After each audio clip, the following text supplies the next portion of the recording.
सबको जय जोहार। मेरी माताओं बहनों को भी सबको जय जोहार। आज भारत आदिवासी पार्टी संभाग स्तरीय कार्यक्रम में हमारे इस कार्यक्रम में पहुंचे हुए हमारे मेरे वरिष्ठ साथी सागवाड़ा विधायक जी, साथ ही कांति भाई रोज भारत आदिवासी पार्टी के राष्ट्रीय सदस्य एवं भारत आदिवासी पार्टी के अन्य राष्ट्रीय सदस्य, प्रदेश सदस्य, जिला अध्यक्ष और इस विधानसभा क्षेत्र से हमारे इस पंडाल के बीच में विराजमान वडील युवा साथी, माताएं बहनें, आप सबकी मेहनत से, आप सबके विश्वास से ये भारत आदिवासी पार्टी राजस्थान के दक्षिणी क्षेत्र के अंदर और साथ ही पूर्वी राजस्थान में भी इस भारत आदिवासी पार्टी का आगाज हुआ है। और इस भारत आदिवासी पार्टी के आगाज होने के बाद यहाँ की जो राष्ट्रीय पार्टी है और राष्ट्रीय नेता है, इनकी नींद हराम हो चुकी है। मैं मेरा वक्तव्य शुरू करने से पहले कुछ पार्टियों ने, कुछ नेताओं ने इस देश की आम जनता को गुमराह करने के लिए एक शायरी बनाई थी और उसी शायरी को सुन के और पढ़ के मुझे लगा और मैंने इसमें हमारे समाज को लेके मैंने इसमें कुछ नयापन लाया। और वही बात मेरे कुछ साथियों से चर्चा करने के बाद जो भारत आदिवासी पार्टी का 10 तारीख को डूंगरपुर में जो आगाज हुआ उस दिन कहा था, कांग्रेस के नेताओं ने एक नारा लगवाया है। क्या लगवाया है? नफरत के बाजार में स्वाभिमान की दुकान खोलने आए हैं। और मैं दोबारा इस मंच के माध्यम से कहना चाहता हूं कि मुफ्त के बाजार में स्वाभिमान की दुकान खोलने आई है भारत आदिवासी पार्टी। मुफ्त के बाजार में स्वाभिमान की दुकान खोलने आई है भारत आदिवासी पार्टी। क्योंकि हमारे समाज को आज जिस तरह से कांग्रेस और बीजेपी के लोग, उनकी पार्टी की रीति नीति हमारे समाज को और इस देश की गरीब जनता को, एसटी, एससी, ओबीसी को जिस तरह से मुफ्त की चीजें बांट के, जिस तरह से मुफ्त की चीजें वितरण करके हमारे स्वाभिमान को खत्म करने का जो काम कर रही है, तो ये जो हमारी भारत आदिवासी जो पार्टी है, हमारे समाज को आत्मनिर्भर बनाना है, हमारे समाज को स्वाभिमानी बनाना है। और मानव जीवन में जिस समाज में स्वाभिमान मर जाता है, वो समाज अपने अधिकारों की बात कभी नहीं करता। तो हमारे समाज को और हमारे क्षेत्र में अन्य जो हमारी विचारधारा को समझते हैं और मानव मात्र की बात करते हैं, इन सभी के समाजों के अंदर ये स्वाभिमान की जो बात है, आत्मनिर्भर बनने की जो बात है, उस बात को लेके ये भारत आदिवासी पार्टी आई है। इस संभाग स्तरीय कार्यक्रम में आप सभी आए, इस विचारधारा से जुड़े। कई सवाल होंगे और इस क्षेत्र में कांग्रेस बीजेपी के लोग आपको कई प्रकार की बातें करते होंगे, क्या हो जाएगा, क्या होगा, क्या नहीं होगा। तो इस पार्टी का जो उद्देश्य है, और उद्देश्य बताने से पहले हमें सबसे पहले मैं आपसे सवाल करना चाहूंगा, खुद से और इस क्षेत्र की जनता से और कांग्रेस बीजेपी के नेताओं से, कि भारत आदिवासी पार्टी की जरूरत क्यों पड़ी। सबसे पहला सवाल यह खड़ा होता है कि भारत आदिवासी पार्टी की जरूरत क्यों पड़ी। और भारत इसका जवाब यह है कि भारत आदिवासी पार्टी की जरूरत इसलिए पड़ी कि कांग्रेस और बीजेपी के लोगों ने इस देश की लोकतांत्रिक व्यवस्था को खत्म किया और हमारे संविधान के अनुरूप शेड्यूल 5 है, 5वीं अनुसूची, और इसके जो संवैधानिक जो प्रावधान है, उस प्रावधानों को खत्म करने का काम किया। अब हमारे जो बेचारे अनपढ़ जो लोग हैं, इन लोगों को कांग्रेस बीजेपी के लोग ऐसे गुमराह करते हैं कि ये लोग तो 5वीं पास को नौकरी लगाने की बात करते थे। अरे उनको कहना चाहेंगे, उनको कह के थक गए हम। 5वीं 5 नहीं, 5वीं अनुसूची की बात कर रहे हैं हम लोग। और उस 5वीं अनुसूची के अंदर ये प्रावधान है कि यहाँ पर रिजर्वेशन पॉलिसी जो 100% होनी चाहिए। यहाँ पर जल जंगल जमीन का मालिकाना हक आदिवासी को होना चाहिए। यहाँ पर फैक्ट्री लगती है तो इसकी पहली प्राथमिकता आदिवासियों को होना चाहिए। यह संविधान में लिखा हुआ है और यह कांग्रेस और बीजेपी ने नहीं किया, इसलिए भारत आदिवासी पार्टी लाई। आज देश के हालात बहुत खराब हैं और हमारी जनता को इतना गुमराह कर रखा है, इतना गुमराह कर रखा है। अकली घुसवाई की ये हद से की ज्यादा, बिल्कुल घुसवी नाकचा। और इसका एक उदाहरण, क्योंकि जी घुसवाई जाए विवेक खत्म थाई जाए, सोचने सही गलत की फर्क करने की क्षमता होती है, वो खत्म हो जाती है। इन लोगों ने हम लोगों को गुमराह कर रखा है।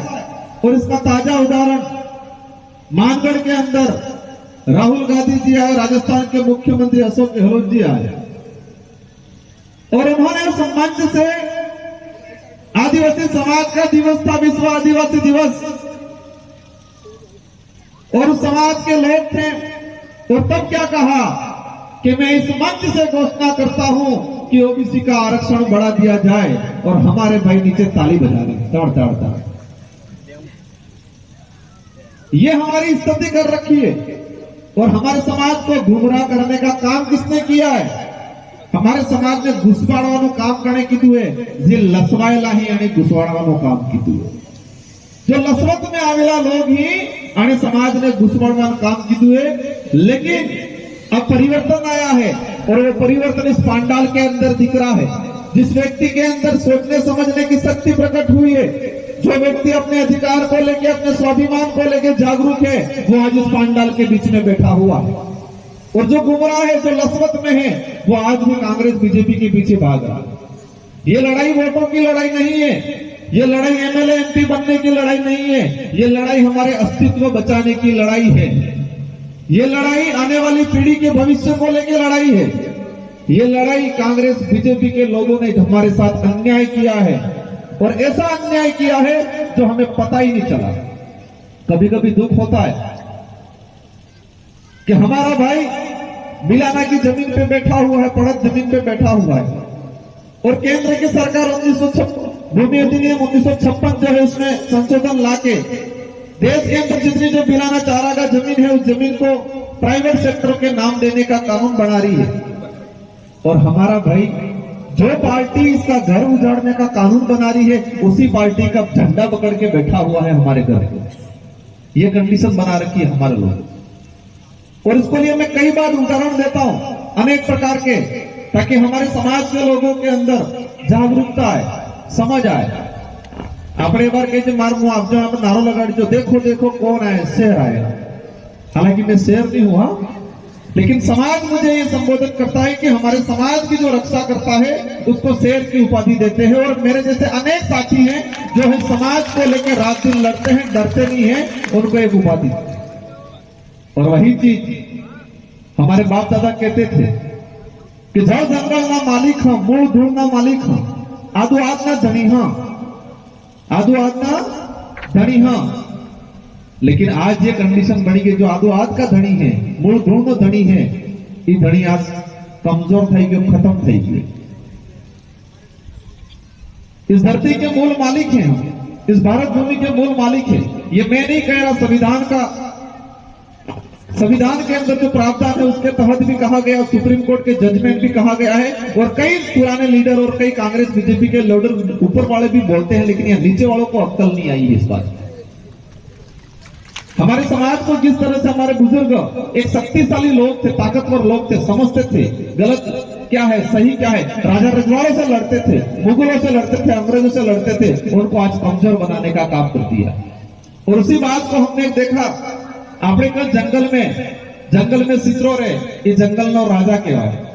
और जंगल नो राजा एक ताकतवर रे, एक ताकतवर जानवर माना जाता है शेर। और उस शेर को लेकर मैं उदाहरण बताऊंगा। मेरे आज जिया जी नहीं रहे और राकेश जी मन्नारा, हम दोनों ने एक बार चर्चा की थी, उसके आधार पे मैंने ये एक उदाहरण सेट किया। ये चित्तौड़ और जैसलमेर के बीच में एक होटल थी। इस बात को आप गौर से सुनना। चित्तौड़ और जैसलमेर के बीच में एक होटल थी और होटल मालिक ने होटल बनाई।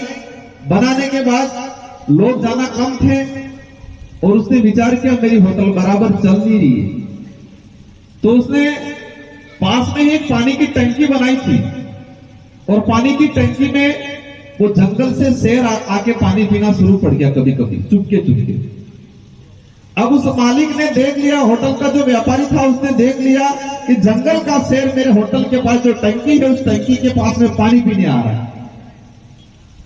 तो उसने तरकीब सोची और विचार किया कि मेरी होटल कैसे चलाऊं, इस शेर को गुलाम बना के मेरी होटल चला सकता हूं। ये तरकीब सोची और उसने ये किया कि इस पानी की टंकी के अंदर अफीम मिला दिया। अमल क्या मिलाया? थोड़ा थोड़ा पानी के अंदर अफीम अमल मार दी और अमल मारता बाद इस चित्रों के अंदर पीवा अब जो और उस अमल वाले पानी का, उस अफीम वाले पानी का आदि बन गए। और इस चित्रों बीजी जगह पानी पीवा जाता जिन्हें तर नहीं बुझती थी। वो शेर दूसरी जगह पानी पीने जाता, उसकी प्यास नहीं बुझती, उसी टंकी पे पानी पीने आता तो ही प्यास बुझती, क्योंकि वो जंगल का राजा जरूर था लेकिन गुलाम बन गया था, शारीरिक रूप से गुलाम नशेड़ी बन गए। और पूरे मार्केट में ये माहौल बड़ा कि उस होटल पे जाएंगे, उस होटल पे जाएंगे तो शेर दिखने मिलेगा और शेर के बहाने उस मालिक की होटल अच्छी चलने लग गई, उस व्यापारी की होटल अच्छी चलने लग गई। और वो शेर एक जंगल का राजा गुलाम बन गया, टंकी के पास पड़ा रहता और वो 4-5 बैठकियां फिर दे देता, खा के चाट के हड्डियां पड़ा रहता। और वही कंडीशन कांग्रेस बीजेपी ने हमारे समाज के शेरों के साथ की है।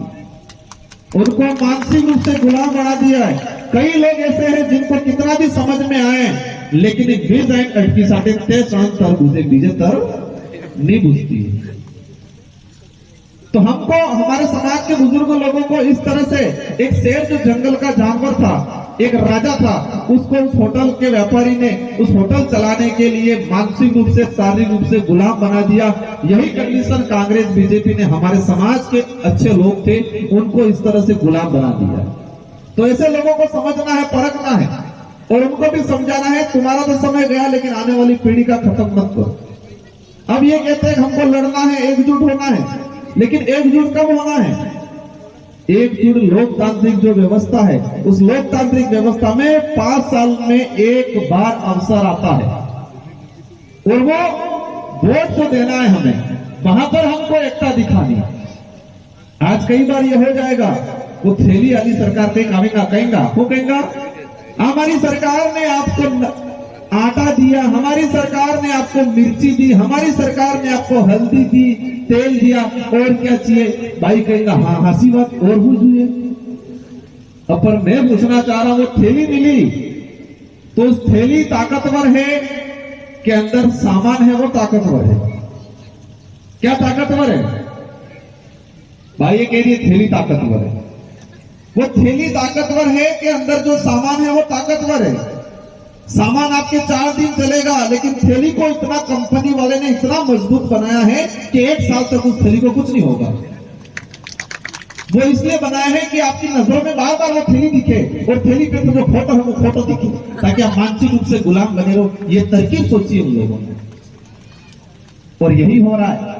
अब चुनाव तक मिलेगा 2 महीना और 2 महीनों के बाद हम भूल जाएंगे, खत्म हो जाएगा और ये लोग वापस खत्म कर देंगे हमको।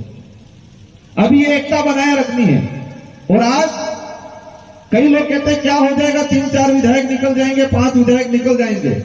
मानते कुछ नहीं होगा, लेकिन नेशनल मीडिया और स्टेट मीडिया और पूरे देश की निगाह ये होगी कि 2023 में राजस्थान की सरकार किसकी बनेगी ये आदिवासी समाज तय करेगा। ये खबर पकड़ी, राजस्थान की सरकार किसकी बनेगी, कौन बनाएगा, वो आदिवासी समाज के लोग तय करेंगे। ये मैसेज जाएगा और ये मैसेज भारत में ही नहीं पूरे विश्व में जाएगा और पूरे विश्व में जाएगा। हमारे समाज की एकता हमारी ताकत बनेगी, हमारी वैल्यू बनेगी और इस ताकत को बरकरार रखना है। हमें बहकावे में नहीं आना है। हमारे बड़े बुजुर्ग कह गए कि खेती ने टाइम अड़ी दाड़नी खेती 12 महीना खोगा उनकी, अड़ी दाड़नी खेती 12 महीना खांगा। टाइम माते और जुई जासी ने बीज अगर पेरंगा तो 12 महीना खंगा, ये हमारे बुजुर्ग कहते। और सही बात है, हमारे बुजुर्ग सड़ा हुआ देखते हैं, मैं बाबा किधर चढ़ रहा है, और तुरंत हाथ पलाता मक्की में बीज तैयार करता है। और वही तीसरी बीज टाइम पे अड़ी दाड़ा में करी दीता तो 12 महीना खाता। लेकिन एक बार हो थी कि सरकार ने भरोसेदार भी किया, थोड़ा करता सरकार बीज वितरण करें और बीज अपने फर्स्ट क्लास आवे कि पसी दाड़ तक नहीं उगते ओके।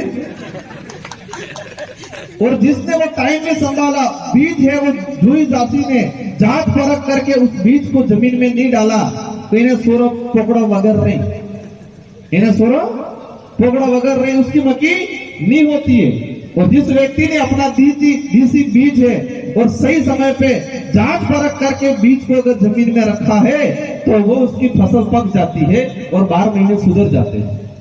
और वही बात लोकतंत्र पे लागू होती है। 5 साल में एक बार समय आता है और उस एक बार के अंदर आपने फ्री का पुटिया कहाँ मिल रहा है, फ्री की खजूरें पुटिया कहाँ मिल रही है, फ्री की नमकीनें कहाँ मिल रही है, वो तय करके वो लेके आपने वोट दे दिया तो जिंदगी, आने वाली पीढ़ी की जिंदगी खराब हो जाएगी।